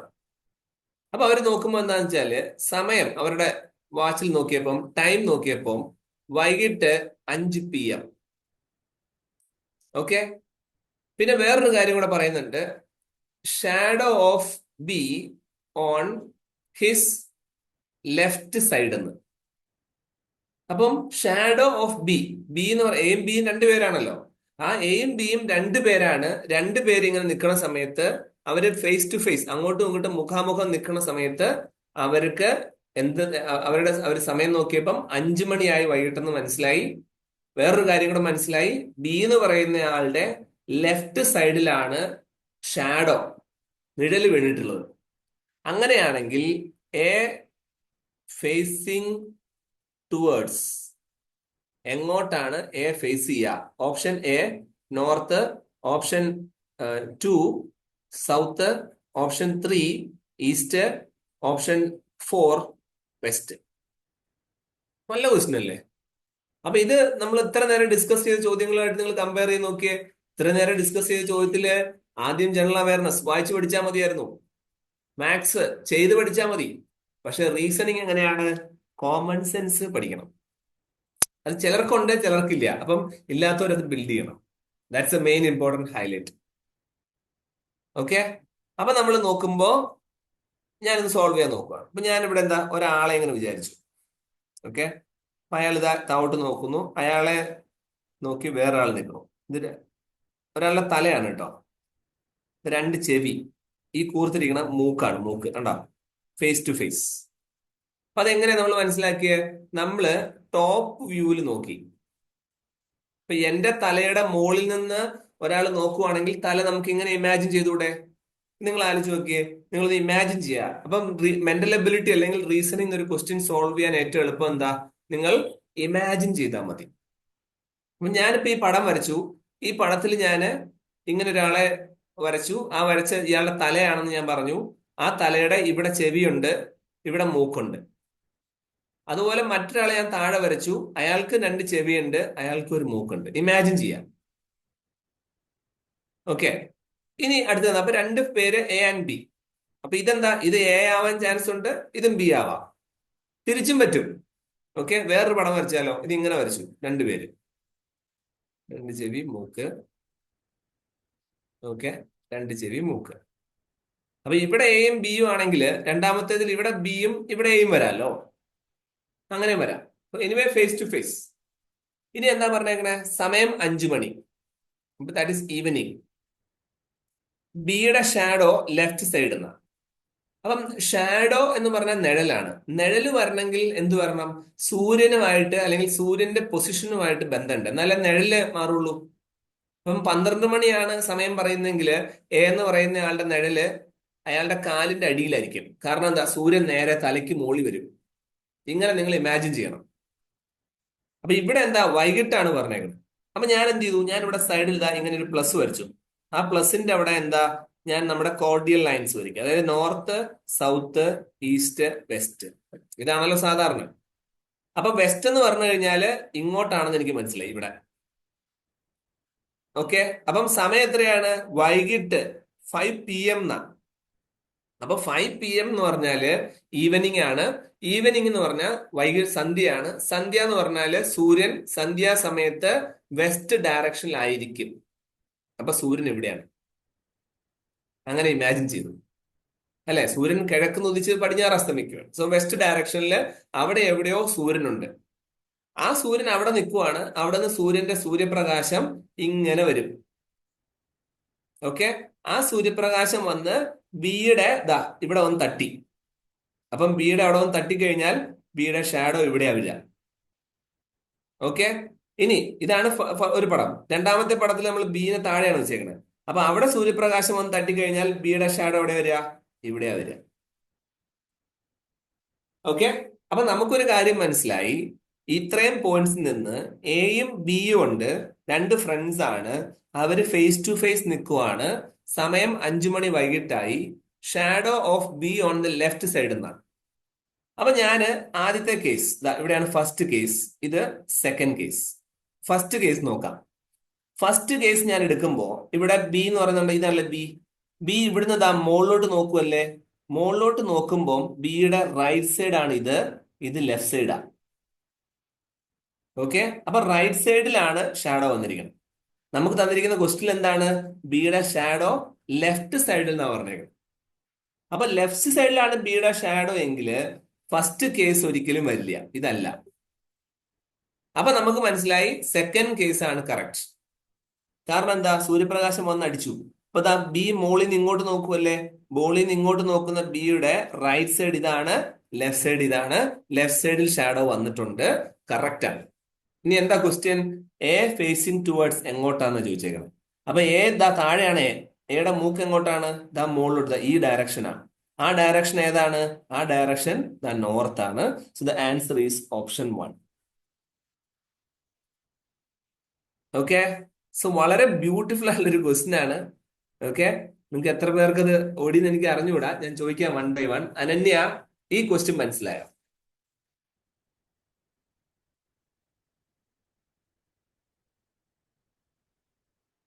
എല്ലാവരും ചാറ്റ് ബോക്സിലേക്ക് ഇടുവോ? മനസ്സിലാവാത്തവരുണ്ടെങ്കിൽ ഞാൻ റിപ്പീറ്റ് ചെയ്യാം. അനന്യക്ക് മനസ്സിലായി. Very good, very good. Next, ആർദ്രയ്ക്ക് മനസ്സിലായി. Very good. Julie, Sreekutty, okay, very good. Yes, very good. Who else? എല്ലാവരും ആയി. Yes, wonderful. ഇത്രയേ ഉള്ളൂ പിള്ളേരായി പരീക്ഷ. നിങ്ങൾക്ക് എഴുതാൻ പറ്റും, നിങ്ങൾ പാസ്സാവും. സിമ്പിൾ ആയിട്ട് പറഞ്ഞാൽ മതി. സോ 30 മാർക്കിന്റെ റീസണിങ് ക്വസ്റ്റ്യൻ, 30 മാർക്കിന്റെ റീസണിങ് ക്വസ്റ്റ്യൻ, 30 മാർക്കിന്റെ മാത്സ് ക്വസ്റ്റ്യൻ, 40 മാർക്കിന്റെ ജനറൽ അവയർനെസ്. ഒന്ന് നമ്മൾ പ്ലാൻ ചെയ്ത് പഠിച്ചാൽ നമുക്ക് ഈ പരീക്ഷ ക്വാളിഫൈ ചെയ്യാം. നന്നായിട്ട് പ്രിപ്പയർ ചെയ്താൽ മതി. ഓക്കെ, അപ്പൊ ഞാൻ എന്തൊക്കെയാ ഇപ്പൊ നിങ്ങളോട് സംസാരിച്ചൊന്നും നമുക്ക് റിവൈസ് ചെയ്താലോ? ഫുൾ ഒന്ന് റിവൈസ് ചെയ്യാം. നമ്മളിപ്പോ പറഞ്ഞ കാര്യങ്ങള്. ആദ്യം നമ്മൾ പരീക്ഷ എന്താണ്, ആരാണ് ഈ പരീക്ഷ നടത്തണേ, എന്തൊക്കെ ജോബ് വേക്കൻസീസ് വരും, സാലറി എത്ര വരും, ഏത് ഏജ് ലിമിറ്റിൽ പരീക്ഷ എഴുതാം, എങ്ങനെയൊക്കെയാണ് പരീക്ഷ നടക്കുക, CBT ആണ്, നെഗറ്റീവ് മാർക്കിംഗ് ഉണ്ടോ, മാർക്കിന്റെ സ്ട്രക്ചർ എങ്ങനെ, എത്ര റൗണ്ട് ഉണ്ട്, ഇതൊക്കെ നമ്മൾ നോക്കി. സാലറി എത്ര കിട്ടും നോക്കി. എന്നിട്ട് ഓരോ പരീക്ഷയ്ക്കും ചോദിക്കുന്ന ചോദ്യങ്ങൾ എവിടെ നിന്നൊക്കെ വരാമെന്ന് നമ്മൾ ഒന്ന് കീറി മുറിച്ച് പഠിച്ചു നോക്കി. ഓക്കെ, സോ അതിൽ നോക്കിയപ്പോ നമുക്ക് 3 കാര്യങ്ങൾ മനസ്സിലായി: GA, QA ആൻഡ് RE. അതിൽ ഓരോന്നും ഞാൻ എക്സ്പ്ലെയിൻ ചെയ്തു. അതിൽ ആ റീസണിങ് ക്വസ്റ്റ്യൻ നമുക്ക് കോമൺ സെൻസിൽ പഠിച്ചെടുക്കേണ്ടതാണ്. മാത്സ് പ്രാക്ടീസ് വഴിയേ പറ്റുള്ളൂ. GA, ജനറൽ അവയർനെസ്, വായിച്ച് തന്നെ പഠിക്കണം. അങ്ങനെ നിങ്ങൾക്ക് പഠിക്കാൻ പറ്റിയാൽ ഇപ്പൊ നിങ്ങൾ അപ്ലൈ ചെയ്യാൻ പോകുന്ന പരീക്ഷയിൽ തന്നെ ചിലപ്പോൾ നിങ്ങൾ ക്വാളിഫൈ ചെയ്ത് ഒരു ജോലിയിലേക്ക് പോകാനുള്ള സാധ്യതയുണ്ട്. Okay, so it's very very important topic to be discussed. That is railway recruitment board. Okay, ഇനി ഒരു കുഞ്ഞു കാര്യം കൂടെ അഡീഷണലി പറയാനുള്ളൂ. That is about the intelligence bureau, IB പരീക്ഷ. ഓക്കെ, അപ്പം മുമ്പേ ഞാൻ പറഞ്ഞ റെയിൽവേയുടെ പരീക്ഷയാണെങ്കിൽ ഇത് ഇന്റലിജൻസ് ബ്യൂറോ ആണ്. അപ്പൊ ഇന്റലിജൻസ് ബ്യൂറോ എന്ന് പറഞ്ഞു കഴിഞ്ഞാല് സ്വാഭാവികമായിട്ടും intelligence bureau exam is conducted by the ministry of home affairs. നമ്മുടെ ഗവൺമെന്റ് ഓഫ് ഇന്ത്യയുടെ സെക്യൂരിറ്റി. ഹോം അഫെയർ എന്ന് പറഞ്ഞതിന്റെ അർത്ഥം എന്താ? ആഭ്യന്തരമായിട്ടുള്ള എല്ലാ കാര്യങ്ങളും തീരുമാനിക്കുന്നവരാ. മിനിസ്ട്രി ഓഫ് MHA എന്ന് പറയും, ministry of home affairs, government of India. വളരെ ഇമ്പോർട്ടന്റ് പരീക്ഷയാണ് ഇന്റലിജൻസ് ബ്യൂറോയുടെ പരീക്ഷ എന്ന് പറഞ്ഞു കഴിഞ്ഞാൽ. ഇന്റലിജൻസ് ബ്യൂറോ എന്ന് പറയുമ്പോൾ തന്നെ നിങ്ങൾക്ക് അറിയാം ഇന്റലിജൻസും ബുദ്ധിയുള്ളവരാണ് എടുക്കുക. അപ്പൊ ഇവിടെ കുറെ അധികം പരീക്ഷകളുണ്ട്. 1 ACIO, 2 JIO, okay, 3 security assistant, okay, 4 MTS, multi tasking staff, etcetera. അങ്ങനെ കുറെ അധികം പരീക്ഷകളുണ്ട്. അപ്പം ഇന്റലിജൻസ് ബ്യൂറോ എന്ന് പറയുമ്പോൾ ആഭ്യന്തരമായിട്ട് നമ്മുടെ രാജ്യത്തിനെതിരെ ആരെങ്കിലും പ്രവർത്തിക്കുന്നുണ്ടോ, രാജ്യത്തിന് ബുദ്ധിമുട്ടുണ്ടാക്കുന്നുണ്ടോ, ഇങ്ങനെ നമ്മുടെ ഇടയിൽ തന്നെ ജീവിച്ച് എന്താ പറയുക, ഒരുതരം നമ്മൾ ചാരന്മാരെന്നൊക്കെ പറയുന്ന ഒരു കാറ്റഗറിയാണ്. എന്നിട്ട് കൃത്യമായ റിപ്പോർട്ടുകൾ കൊടുക്കുകയും രാജ്യത്തെക്കുറിച്ച് നല്ല ധാരണ ഗവൺമെന്റ് ഓഫ് ഇന്ത്യക്ക് ഉണ്ടാക്കി കൊടുക്കുകയും ചെയ്യുന്ന ആൾക്കാരെ ഇവര്. അതുകൊണ്ട് തന്നെ ഇവർക്ക് പ്രത്യേകമായിട്ട് ഒരു പർട്ടിക്കുലർ ഓഫീസ്, ഒരു ക്ലർക്ക് ചെയ്യുന്ന പോലെ ഒരു ഓഫീസിൽ രാവിലെ തൊട്ട് പകൽ വരെ ജോലിയല്ല. അവർക്ക് ഫീൽഡിൽ ഇറങ്ങിപ്പോണം, പ്ലസ് ഓഫീസും ഉണ്ട്. ഇങ്ങനെ 2 കോംബോ ടൈപ്പാണ്. വളരെ അഡ്വഞ്ചറസ് ആയിട്ടുള്ള ഒരു ജോബാണ് ഇന്റലിജൻസ് ബ്യൂറോയുടെ. ഒത്തിരി പിള്ളേര് കേരളത്തിൽ നിന്ന് ജോയിൻ ചെയ്യുന്നുണ്ട്. ഇപ്പൊ തൃശ്ശൂർ, നിങ്ങൾ അറിയാം, തൃശ്ശൂർ പൂരം നടക്കുവാന്ന് വിചാരിച്ചു. സ്വാഭാവികമായിട്ടും നിങ്ങൾക്ക് ആലോചിക്കാൻ പാടില്ല, തൃശ്ശൂർ പൂരം നടക്കുമ്പോൾ ഒരു ഭീകരാക്രമണം ഉണ്ടായി കഴിഞ്ഞാൽ എത്ര പേര് മരിക്കും, അല്ലെ? അപ്പൊ ഭീകരാക്രമണം ഇതുവരെ ഉണ്ടായിട്ടില്ല. എന്തുകൊണ്ടാ? ആ പൂരത്തിന്റെ പരിപാടി നടക്കുന്നതിന് മാസങ്ങൾക്ക് മുമ്പ് ഇവിടെ ഇന്റലിജൻസ് ബ്യൂറോയുടെയും അതുപോലെ തന്നെ നാഷണൽ ഇൻവെസ്റ്റിഗേഷൻ ഏജൻസിയുടെ ആൾക്കാര് പല പല ഹോട്ടലിലും പണിക്കാരായിട്ടോ ജോലിക്കാരായിട്ടോ താമസക്കാരായിട്ടോ അല്ലെങ്കിൽ ഈ പറഞ്ഞ ഓട്ടോറിക്ഷക്കാരായിട്ടോ ഒക്കെ വരുന്നുണ്ടാവും. അപ്പൊ അവരിവിടെ ഇവിടെ എല്ലാം ഉണ്ടാവും. ദാറ്റ് ഈസ് ഫീൽഡ് വർക്ക് എന്ന് പറയാം. പിന്നെ ഓഫീസും ഉണ്ടാവും. അവർ റിപ്പോർട്ട് കൊടുത്തുകൊണ്ടിരിക്കും. And the ACIO is called as the assistant, 1 minute, assistant central intelligence officer. Assistant central intelligence officer നല്ല ഒരു പരീക്ഷയാണ് കേട്ടോ. IBയുടെ ACIO എന്ന് പറഞ്ഞാല് ACO 27 വയസ്സ് വരെ എഴുതാൻ പറ്റും കേട്ടോ, 17 to 27 വയസ്സ് വരെ. ഇതിനും ഞാൻ പറഞ്ഞതുപോലെ മുമ്പത്തെ പോലെ CBT 1, CBT 2, interview, document verification, medical, അങ്ങനെയുള്ള കാര്യങ്ങൾ മുമ്പ് ഞാൻ പറഞ്ഞതുകൊണ്ട് ഇനി വീണ്ടും പറയുന്നില്ല. അതിന്റെ സാലറി നിങ്ങൾക്ക് ചിലപ്പോൾ വളരെ ഇൻട്രസ്റ്റിംഗ് ആയിട്ട് തോന്നും. 1.42 lakhs, ഏകദേശം 1.5 ലക്ഷത്തോളം രൂപ സാലറി ഉണ്ട് പിള്ളേരെ. ഇറ്റ്സ് വെരി ഗുഡ് പരീക്ഷയാണ്. ബേസിക് തന്നെ 44,000, 50,000 അടുത്ത് ബേസിക് പേ തുടങ്ങും.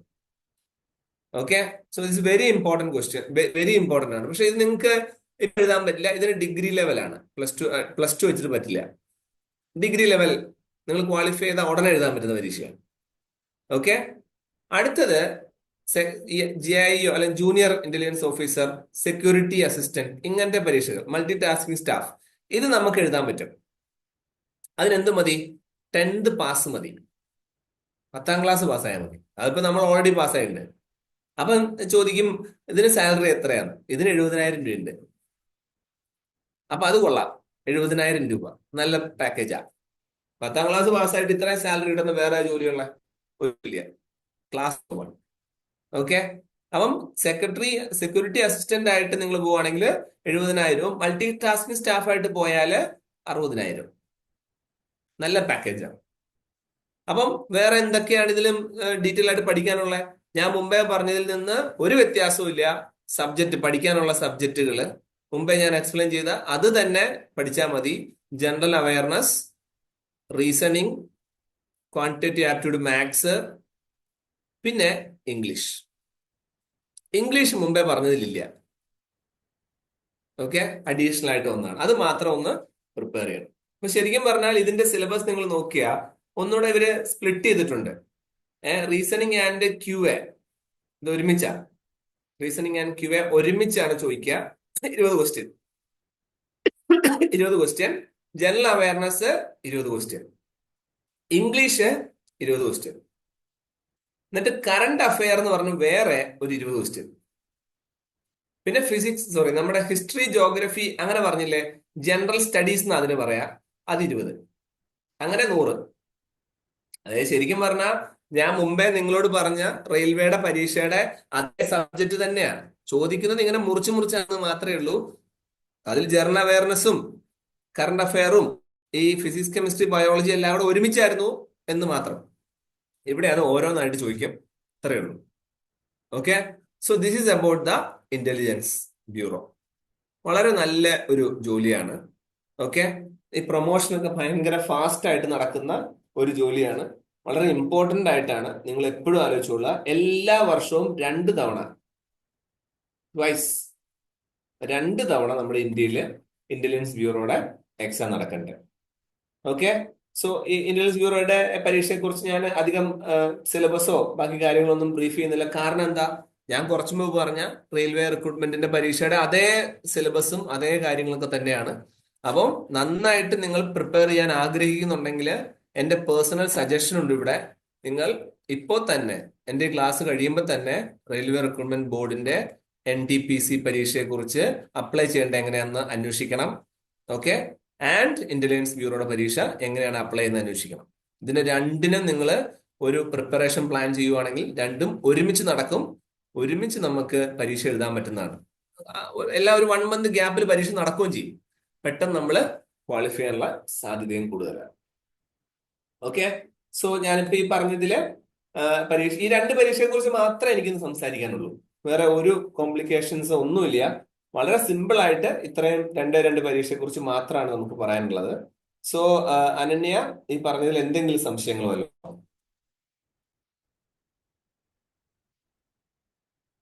സാർ ചോദിച്ചോ. സാർ പറഞ്ഞില്ലേ 18 വയസ്സ് തൊട്ട് 30 വയസ്സുള്ള ഇതായിട്ടാണ് തുടങ്ങാന്ന് എക്സാമിന്റെ. അതെനിക്ക് ഇപ്പൊ 17 വയസ്സായിട്ടുള്ളോ, അപ്പൊ അതെനിക്ക് ചെയ്യാൻ പറ്റുമോ? അനന്യ എന്തിനാ പഠിക്കണേ? ഞാൻ ഡിഗ്രി ഇപ്പൊ പ്ലസ് ടു. ആ 10th പാസ്, IBയുടെ 10th പാസ് കാറ്റഗറിയിൽ എഴുതാൻ പറ്റും. IBക്ക് ഇപ്പൊ ഞാൻ അപ്പൊ ഇപ്പോഴേ ഞാൻ നിങ്ങളോട് പറഞ്ഞതില് 18 തൊട്ട് 30 വയസ്സ് വരെയുള്ള ഏജില് ആണെന്ന് ഞാൻ പറഞ്ഞത്.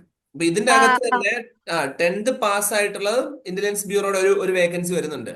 അപ്പൊ ഇതിനകത്ത് ഞാൻ 1, 2, 3, 4 എന്ന് കുറെ എണ്ണം പറഞ്ഞില്ലേ, അതില് ഉണ്ട്. അത് നോക്കി കഴിഞ്ഞാൽ ഏതെങ്കിലും ചിലപ്പോ 1-2 എണ്ണം അനണിക്ക് പറ്റും. അത് ആ നോക്കണം. അത് ഓക്കെ സാർ. അത് എനിക്കിപ്പോ 1 മണിക്കൂർ സമയമല്ലേ ഉള്ളൂ ക്ലാസ്സിൽ. അപ്പോൾ അതുകൊണ്ട് ഫുൾ ആയിട്ട് അങ്ങനെ ഡീപ്പായിട്ട് പറയാൻ പറ്റില്ല. അതിന്റെ PDF ഞാൻ അയച്ചു തരാം. അതൊന്ന് വായിച്ചു നോക്കിയാൽ മതി. Okay. Full syllabus. Okay sir. അപ്പൊ ഓക്കെ സാർ. പറ്റും. Yes yes. Okay sir. Okay. ആർദ്ര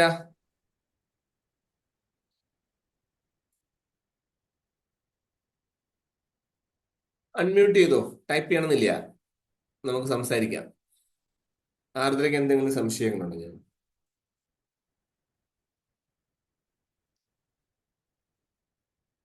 ആർദ്ര പോയാ? ഓക്കെ. Julie, any doubts?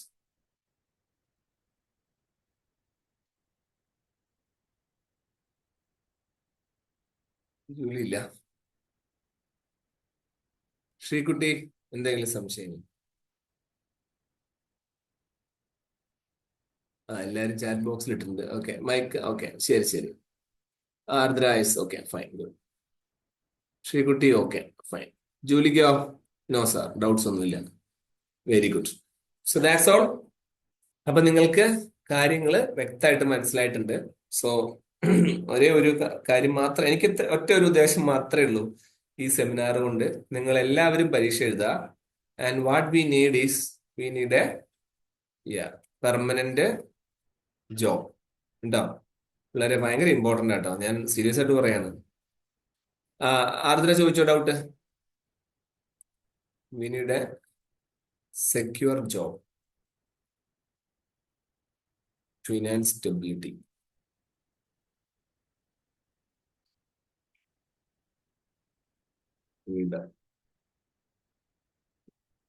ഇതിന് ഏറ്റവും ബെസ്റ്റ് ഇന്ത്യൻ റെയിൽവേ ആണ്, അല്ലെങ്കിൽ ഇന്റലിജൻസ് ബ്യൂറോ ആണ്. സെൻട്രൽ ഗവൺമെന്റ് പരീക്ഷകളാണ്. PSC പരീക്ഷകളും പലരും കേരളത്തിലുള്ളവരെല്ലാം PSC പരീക്ഷ എഴുതുന്നുണ്ട്.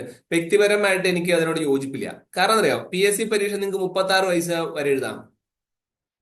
മനസ്സിലായോ? PSC പരീക്ഷ ഇപ്പൊ കേരള ഗവൺമെന്റിന്റെ ജോബ് കിട്ടുമ്പോൾ നിങ്ങൾക്ക് കേരള ഗവൺമെന്റിന്റെ ജോബ് കിട്ടിയാൽ നല്ലതാ, മോശമൊന്നുമല്ല. പക്ഷേ പാക്കേജ് നോക്കിക്കേ, സാലറി വൈസ് നോക്കുവാണെങ്കിൽ സെൻട്രൽ ഗവൺമെന്റ് ജോബിന് ഭയങ്കര കൂടുതലാണ്. സോ ബെറ്റർ അതല്ലേ നല്ലേ? ഡൗട്ട് എന്താ വെച്ചാൽ NTPC അപ്ലൈ ചെയ്തിട്ട് മെയിലിൽ വന്ന് സബ്മിഷൻ അക്സെപ്റ്റ് ചെയ്യാന്ന് പറഞ്ഞു. ബട്ട് ഇതുവരെ വേറെ നോട്ടിഫിക്കേഷൻ വന്നിട്ടില്ല. Okay, you have to follow. ഉണ്ടോ ആർദ്ര? അത് ഏറ്റവും വലിയ പ്രശ്നമുണ്ട് കേട്ടോ പിള്ളേരെ. അത് ശരിയാ, ആർദ്ര പറഞ്ഞൊരു ഡൗട്ട് ഭയങ്കരമാണ്. കാരണം നിങ്ങൾ ഈ RRB അപ്ലൈ ചെയ്ത് കഴിഞ്ഞിട്ട് അവര് നിങ്ങളെ SMS വഴിയോ അല്ലെങ്കിൽ അങ്ങനെയൊന്നും ചിലപ്പോൾ പരീക്ഷ ഡേറ്റ് ഒന്നും അറിയിക്കില്ല. നമ്മൾ തന്നെ കൃത്യമായിട്ട് അവരുടെ ആ പരീക്ഷ ഓൺലൈൻ കയറി വെരിഫൈ ചെയ്ത് കറക്റ്റ് ആയിട്ട് പരീക്ഷ ഡേറ്റ് കണ്ടുപിടിച്ചു പോകണം. കാരണം എന്താണെന്ന് അറിയോ, ഇത് ഭയങ്കര വലിയൊരു പരീക്ഷയാണ്. ഒത്തിരി പേര് അപ്ലൈ ചെയ്യുന്ന പരീക്ഷയാണ്. അപ്പം എല്ലാ കുട്ടികളെ ഒന്നും കൃത്യമായിട്ട് അവര് പ്രോപ്പറായിട്ട് ഗൈഡ് ചെയ്യുന്ന വരില്ല. അപ്പൊ നമ്മള് എപ്പോഴും അപ്ലൈ ചെയ്ത ശേഷം ആപ്ലിക്കേഷൻ വെബ്സൈറ്റിൽ കയറുകയും അവരുടെ ലാൻഡ് ഫോൺ നമ്പറിലേക്ക് അന്വേഷിക്കുകയൊക്കെ ചെയ്യണം. ലാസ്റ്റ് എന്താണെന്നുള്ള exams I will inform through your group. Date എനിക്ക് ഓർമ്മയില്ല. സോ ഞാൻ ആ ഗ്രൂപ്പ് വഴി ഐഡന്റിഫൈ ചെയ്ത് പറയാം. വെബ്സൈറ്റ് നോക്കിയിട്ട് കിട്ടിയില്ല, ഇതൊക്കെ പ്രശ്നമാണ്. സോ അങ്ങനെയുള്ള നിങ്ങൾക്ക് പ്രാക്ടിക്കലി പരീക്ഷയായിട്ട് ബന്ധപ്പെട്ട് കൺഫ്യൂഷൻസ് ഒക്കെ വരും. So we will arrange.